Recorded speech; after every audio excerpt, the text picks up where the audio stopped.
not spending a couple of hours to edit it. Why am I doing this video?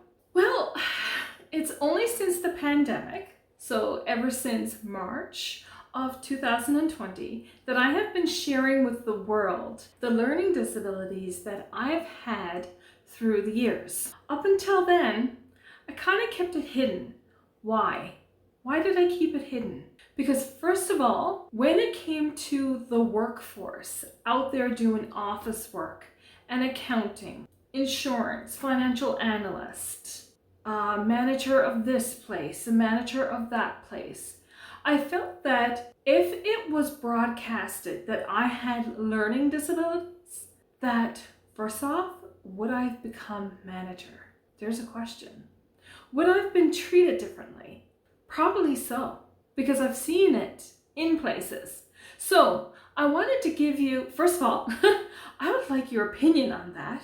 That'd be awesome. I'd love to know if anyone has received discrimination because of learning disabilities. Second, I wanted to go into a deeper extent, not spend too much time, just very briefly. I wanted to share exactly my extent for learning disabilities through the years in a very short point form. Okay? Starting off in, I think it was grade 2 when I noticed it, and when my parents noticed it. Now maybe they noticed it before that, because it was grade 1 before I could spell my name, while the rest of the kids in kindergarten learned it within a couple of months. The fact that I have 10 letters in my first name, okay, well that might be the reason why, right? Okay, so that dismissed. Did my parents recognize other learning disabilities in grade kindergarten and grade 1? I don't know, but we certainly recognized them in grade 2. Grade 2, I was part of a school called Mercy, that was the name of the school, where they were actually going to fail me for the year, put me back into grade 2. Why? Why? Because of my reading. I was so slow in my reading. Just to read one sentence took me a very long time. Let's just say I knew that my classmates could have a full paragraph read out loud in class while I was still working on one sentence. So then they gave me an ultimatum. They said, over the summer, we want you, they were talking to my parents, we want you to read this book. When you come back in September, we want to see how you are reading this book, and then we'll judge by then. I remember that book. I remember being on the couch. I remember being in tears. This book, even my recollection now, it was adult material. It was an adult level book. There were words in there that my mother didn't even see before. There were words in there that only adults used. So almost like I was being set up to go back to grade 2. Also, they also had me then writing. My writing, I was too slow in writing. Again, classmates could have a whole paragraph written out. I was still doing one sentence, still writing one sentence. So I remember tears in grade 2 at home, trying to write faster, trying to read faster, and it wasn't happening. Maybe I sped up a little tiny bit with my writing, but it was still really bad. So then they were going to keep me back in grade 2. My mother then put me in a different school, St. Teresa's. So we're talking St. John's, Newfoundland, okay? St. Teresa's, by the time I went through all the summer with my reading this adult material book, I ended up being at the top of the reading class in St. Teresa's. That's great, okay? My writing was still slow, but by grade 5, my writing was up to par. I was up to close to the level of all the other classmates. So not too far behind, just a little, but enough that I could catch up. And in grade 5, I ended up actually being awarded the best writer in handwriting. We had cursive writing back in grade 5. They don't do it now these days, but the best. That, like, what a boost of confidence that was. Where my learning disabilities really came in as a deficiency was in the two areas of memory and comprehension. I later discovered as well that there was auditory processing, which I didn't fully understand, didn't fully recognize it until I started working in an office. And during lunchtime, all the conversations around me was at the same level, the same noise level as the person sitting in front of me having a conversation. And I knew it wasn't because I was the type to busy nose and I wanted to hear all the conversations taking place, because that wasn't my style. I was quiet, I kept to myself, right? Except if I'm with a handful of friends, and then, right? Whew.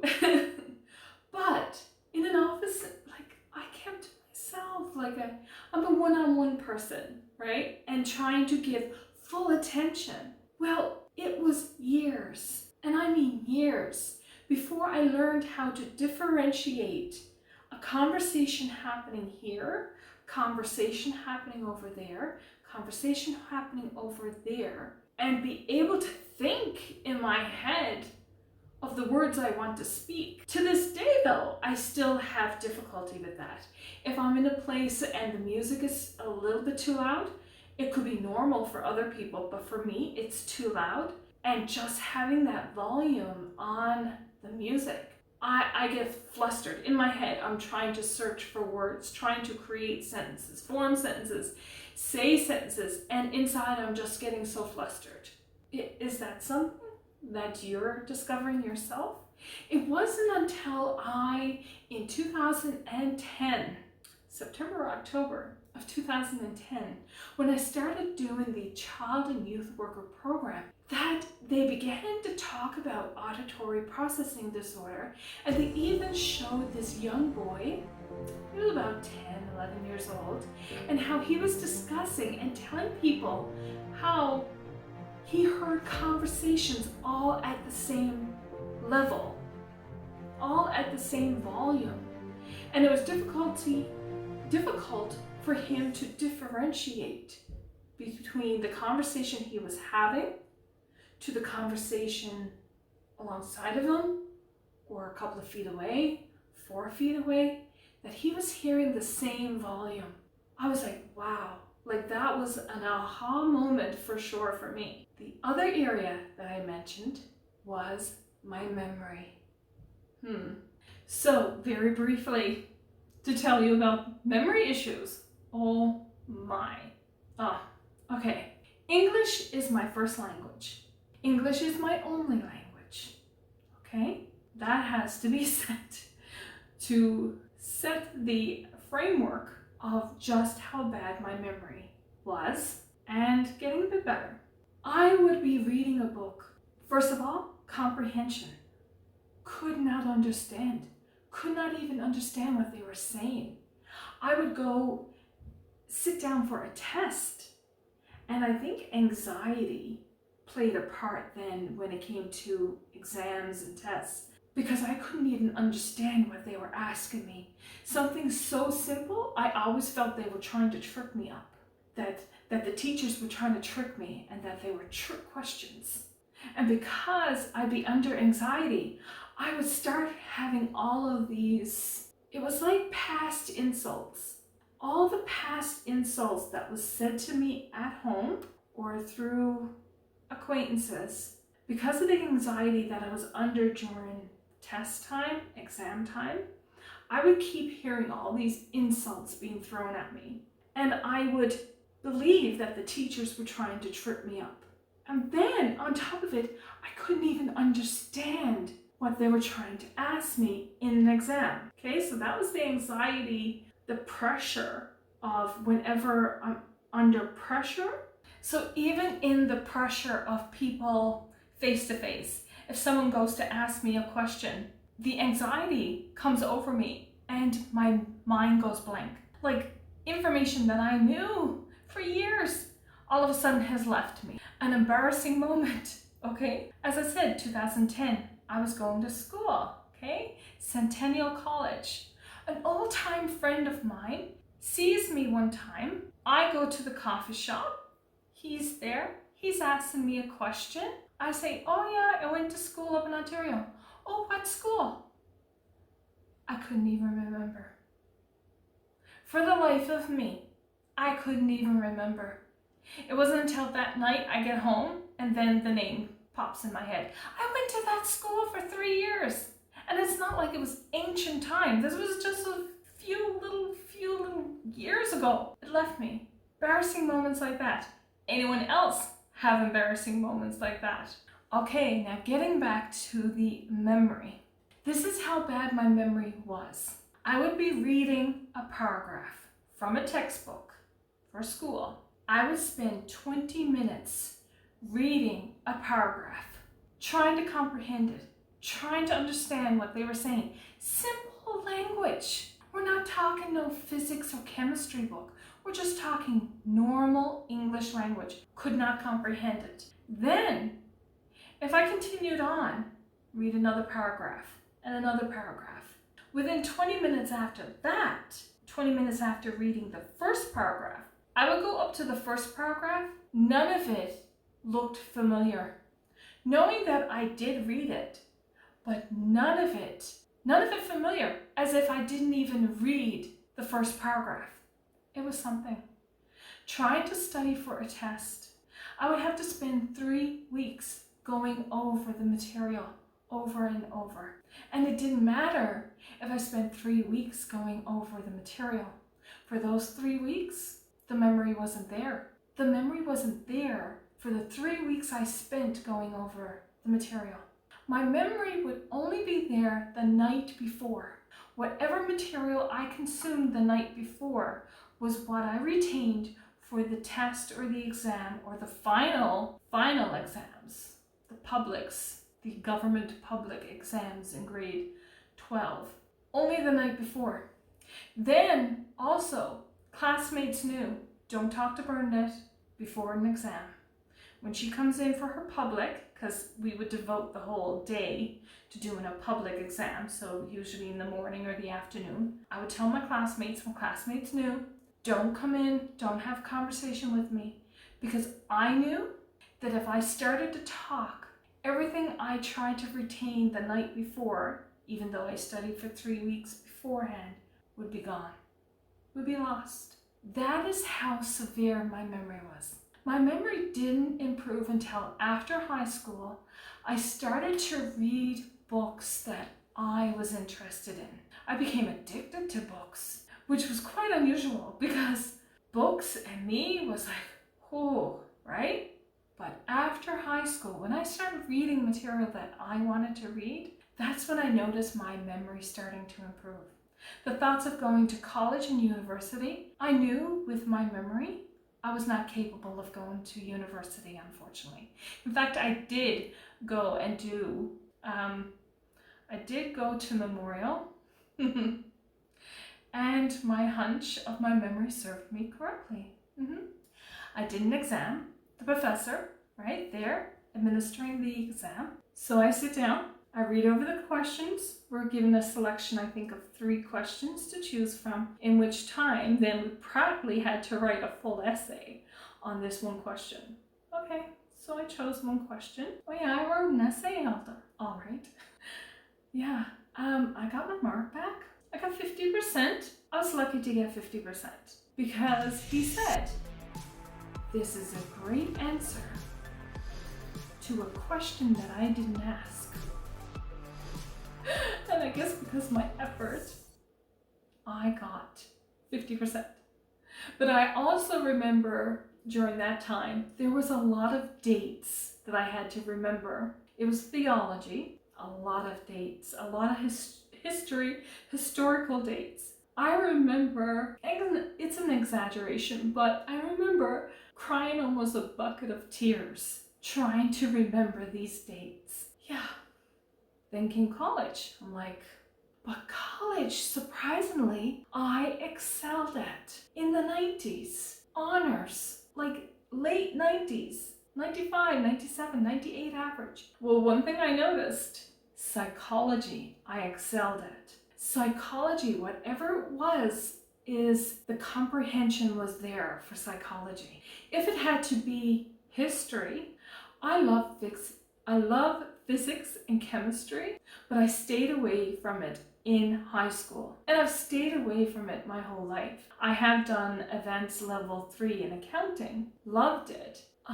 But in terms of remembering, having to remember, so my memory had improved. And then, believe it or not, when I had my first child, my memory improved even more. Mothers would say, it's because you were multitasking. Maybe, I'm not sure. But my memory did improve. Still today, in terms of remembering dates, I have a system that if I write in colored markers on the side margins of books, and like side notes and point forms and bullet notes and everything, that when I do a test, an exam, final exam, the colored pen markers and the bullet points, that's what stays in my head. All this black and white text, no. So if you were to look at my books, they are marked up to pieces in colored markers. That's what got me through a good number of colleges, right? I went to 4 colleges, and that's what got me the high marks, because that's what I would retain and remember for the exams. So I would love to hear from you. I really, truly would. I'd love to get the conversation going. But I wanted to express to you, I've had people ask, your learning disabilities, what did it entail? Here's what it entailed. And when I was in a managerial position, I kept it from everyone. I kept my memory issues from everyone. Sometimes it leaked out just a little tiny bit. And there was a coworker there that did make fun of me one day, in front of a contractor, and she didn't know I had a learning disability. I don't hold it against her because I didn't tell her. I believe that with her having such a beautiful, good heart, that if I had to tell her that I have a learning disability when it comes to memory, she would have never embarrassed me in front of that contractor. But, sometimes we do have to make people aware. It's important that we don't get discriminated, and unfortunately we live in a world where we do get discriminated, where accommodations not always made for us. And then it's important that we don't place ourselves in a box, that we don't place ourselves in a label, because we can move out of that box. And once we're placed in a box and we put ourselves in a box, or others put ourselves in a box, sometimes it's hard to get back out. So I truly believe, seek the accommodations, seek the help, seek the professional help, get others to help you. Awareness is key. Letting others know what you're going through to accommodate you, right? But don't keep yourself in the box. Believe it or not, so many with learning disabilities can move out of the box. Through different strategies, you can move yourself out of the box. So if you'd like further information, I have done up a few courses in helping those with auditory processing disorder, learning disabilities, anxiety disorder, and many more. I've specialized now in the DSM-5. So thank you for listening to my story. And again, I would love for us to start sharing, and I'd love to hear from you as well. Until then, many blessings.